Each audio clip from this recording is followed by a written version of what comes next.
नमस्कार दोस्तों, स्वागत है आपका एक बार फिर से हमारे इस चैनल समग्र ज्ञान पर। दोस्तों, अगर आप अपने जीवन में कुछ नया सीखने की चाह रखते हैं तो चैनल को सब्सक्राइब जरूर कर ले। ज्येष्ठ मास के शुक्ल पक्ष की पूर्णिमा तिथि को ज्येष्ठ पूर्णिमा का व्रत रखा जाता है। ज्योतिष शास्त्र में इस पूर्णिमा को काफी महत्वपूर्ण बताया जा रहा है। बहुत से श्रद्धालु इस दिन भगवान सत्यनारायण की पूजा करते हैं, कथा सुनते हैं, जीवन में सुख समृद्धि की प्राप्ति के लिए व्रत और पूजन करते हैं। ये दिन भगवान और माता लक्ष्मी की पूजा अर्चना के लिए समर्पित है। इस दिन पवित्र नदी स्नान, व्रत और दान पुण्य करने से अनंत गुना शुभ फलों की प्राप्ति होती है। इस पूर्णिमा की तिथि की शुरुआत 3 जून की सुबह 11:16 पर होगी और इसका समापन 4 जून को सुबह 9:11 पर होगा। पूर्णिमा पर रात के समय चंद्रमा को अर्घ्य देने का महत्व होता है। ऐसे में पूर्णिमा तिथि 3 जून को मनाई जाएगी। हालांकि पूर्णिमा का पवित्र स्नान 4 जून को जाएगा। ज्येष्ठ पूर्णिमा व्रत के दिन महिलाएं पूर्ण रूप से श्रृंगार करके वट वृक्ष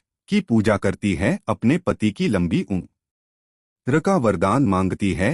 हिंदू धर्म में ये भी कहा जाता है कि ज्येष्ठ पूर्णिमा व्रत रखने से सारे पाप मिट जाते हैं। लोग इस दिन पितरों के निमित्त दान भी करते हैं, इससे पितरों की आत्मा को मुक्ति मिलती है। ज्येष्ठ पूर्णिमा व्रत खासकर महिलाओं के लिए बहुत लाभदायक होता है। ज्येष्ठ पूर्णिमा के दिन चंद्रमा के दर्शन करना बहुत ही शुभ माना जाता है। शास्त्रों में गया है कि पूर्णिमा की रात को चंद्र दर्शन करते हुए आप जो भी मनोकामना बोलते हैं वो सभी इच्छा और मनोकामना पूरी हो जाती है। इस दिन अगर चंद्रदेव के सभी 111 नामों का जाप सच्चे मन से किया जाए तो भक्त के जीवन के सारे कष्ट मिट जाते हैं और उसे वो हर चीज हासिल होती है जिसकी वो कामना करता है। 3 जून को चंद्रोदय 6:39 पर होगा और चंद्र पूजन का समय रात 8 बजे होगा। इस समय आप चंद्रदेव का दर्शन करें, उनको अर्घ्य दे, एक लोटे में जल, दूध, अक्षत और सफेद फूल डालकर चंद्रमा को अर्पित कर दे। दोस्तों, इस दिन भगवान विष्णु की पूजा करते समय आप अपनी मनोकामना का मन ही मन उच्चारण करें और भगवान को बताएं। भगवान के सामने दीपक जलाकर तुलसी के पत्ते भगवान को अर्पित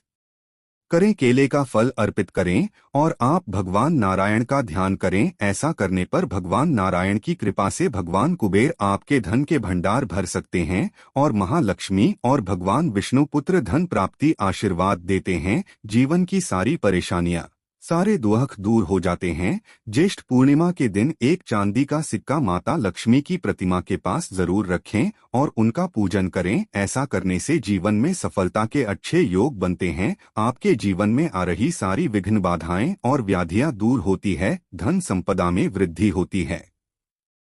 पूर्णिमा के दिन आप शिव परिवार की भी पूजा करें और महादेव को उनकी प्रिय चीजें अर्पित करें। खीर का प्रसाद बनाकर इस दिन शिव को अर्पित करें। शाम या रात्रि में मां लक्ष्मी और विष्णु जी को भी खीर का प्रसाद अर्पित करें। ये अत्यंत शुभ फलदायी माना जाता है। ज्येष्ठ पूर्णिमा के दिन वट पूर्णिमा व्रत भी है। ऐसे में इस दिन पूजा अर्चना के साथ कुछ उपाय करने से विशेष लाभ हासिल होंगे। आज के इस वीडियो में हम आपको बताएंगे ज्येष्ठ पूर्णिमा पर भगवान लक्ष्मी नारायण की कृपा हासिल करने के लिए मान्यताओं पर आधारित एक सरल परंतु असरकारक उपाय। ये उपाय करने से आपकी किस्मत चमक जाएगी। आप घर में धन, पुत्र, सुख, सौभाग्य आदि की वृद्धि होगी। भगवान श्री हरि विष्णु जी और मां लक्ष्मी की कृपा से जीवन की तमाम समस्याओं का अंत हो जाएगा। उपाय बताने से पहले आपसे रिक्वेस्ट करते हैं कि वीडियो को लाइक जरूर करिएगा, दोस्तों को शेयर कर दीजिएगा और अगर आपने अभी तक चैनल को सब्सक्राइब नहीं किया है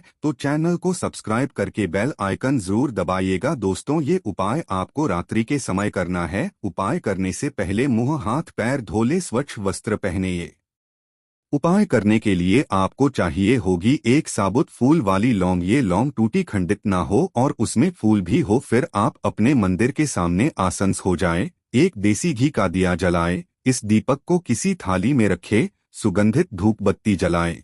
फिर भगवान विष्णु और मां लक्ष्मी को नमस्कार करके उस लौंग को विष्णु जी के चरणों में रख दें। फिर विष्णु जी और महालक्ष्मी जी को हल्दी कुमकुम से तिलक करें। फिर विष्णु जी के महामंत्र ओम नमो भगवते वासुदेव का 108 बार जाप करें। ये जाप तुलसी माला पर करें तो बेहतर है। फिर उस लौंग को उठाकर अपने दोनों हाथों के बीच में दबा ले, भगवान के सामने अपनी सारी कठिनाइयों का कथन करें, आपकी समस्याओं के निवारण हेतु विनती करें। आपकी कोई विशेष कामना हो तो वो उन्हें बताएं और उसकी पूर्ति हेतु प्रार्थना करें। अब उस लौंग को अपने दाहिने हाथ की मुट्ठी में दबाकर अपने घर से बाहर किसी खुली जगह पर जाएं, या फिर आप इसे घर के छत पर भी ले जा सकते। तो छत पर जाने के बाद आप दक्षिण दिशा की तरफ पीठ करके खड़े हो जाएं। अब मुट्ठी में दबाई हुई लौंग को अपने सिर पर से 7 बार वार ले, वारते समय विष्णु जी के द्वादश मंत्र ओम नमो भगवते वासुदेवाय का मन में जाप करें। फिर उस लौंग को सिर पर से अपने पीछे की तरफ फेंक दे। लौंग फेंकने के बाद बिना मुड़े आप सीधे अपने घर में आ जाए। घर आकर पहले अपने हाथ धो ले। दोस्तों, ये उपाय आपको अकेले में करना है, तो सावधानी बरतें कि आपको उपाय करते समय कोई देखे नहीं, कोई टोके नहीं, कोई आपसे इसके बारे में पूछे नहीं। आप घर से बाहर ये कर रहे हैं